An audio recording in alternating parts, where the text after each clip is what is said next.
ಎಲ್ಲರಿಗೂ ನಮಸ್ಕಾರ. ನಾನು ನಿಮ್ಮ ಪ್ರೀತಿಯ ಸಂತೋಷ್ ಜಯಶಂಕರ್. ನಿಮಗೆಲ್ಲರಿಗೂ ಮಕರ ಸಂಕ್ರಾಂತಿ ಹಬ್ಬದ ಹಾರ್ದಿಕ ಶುಭಾಶಯಗಳು.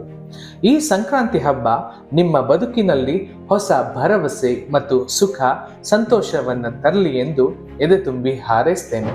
ಸ್ನೇಹಿತರೆ, ಸಂಕ್ರಾಂತಿ ಅಂದ್ರೆ ಬರೀ ಹಬ್ಬ ಅಷ್ಟೇ ಅಲ್ಲ, ಇದು ಬದಲಾವಣೆಯ ಪರ್ವ.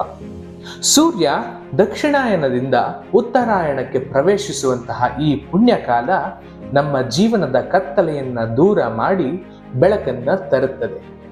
ರೈತರು ಬೆಳೆದ ಬೆಳೆ ಮನೆಗೆ ಬರುವಂತಹ ಈ ಸುಗ್ಗಿ ಹಬ್ಬ ಪ್ರಕೃತಿಯನ್ನು ಸಂಭ್ರಮಿಸುವಂತಹ ದಿನವಾಗಿದೆ. ಹಿರಿಯರು ಹೇಳುವ ಹಾಗೆ ಎಳ್ಳು ಬೆಲ್ಲ ತಿಂದು ಒಳ್ಳೆ ಮಾತಾಡಿ.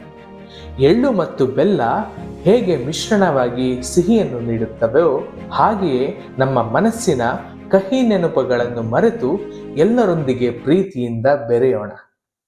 ನಮ್ಮ ಮಾತು, ನಮ್ಮ ಮನಸ್ಸು ಎರಡೂ ಸಹ ಎಳ್ಳು ಬೆಲ್ಲದಷ್ಟೇ ಸಿಹಿಯಾಗಿರಲಿ. ಮತ್ತೊಮ್ಮೆ ನಿಮಗೂ ಮತ್ತು ನಿಮ್ಮ ಕುಟುಂಬಕ್ಕೂ ಸಂಕ್ರಾಂತಿ ಹಬ್ಬದ ಹಾರ್ದಿಕ ಶುಭಾಶಯಗಳು. ಈ ವಿಡಿಯೋ ಇಷ್ಟ ಆದರೆ ದಯವಿಟ್ಟು ಈ ಚಾನಲ್ಗೆ ಸಬ್ಸ್ಕ್ರೈಬ್ ಮಾಡಿ, ಲೈಕ್ ಮಾಡಿ ಮತ್ತು ನಿಮ್ಮ ಆತ್ಮೀಯರಿಗೂ ಈ ವಿಡಿಯೋವನ್ನು ಶೇರ್ ಮಾಡಿ. ಧನ್ಯವಾದಗಳು.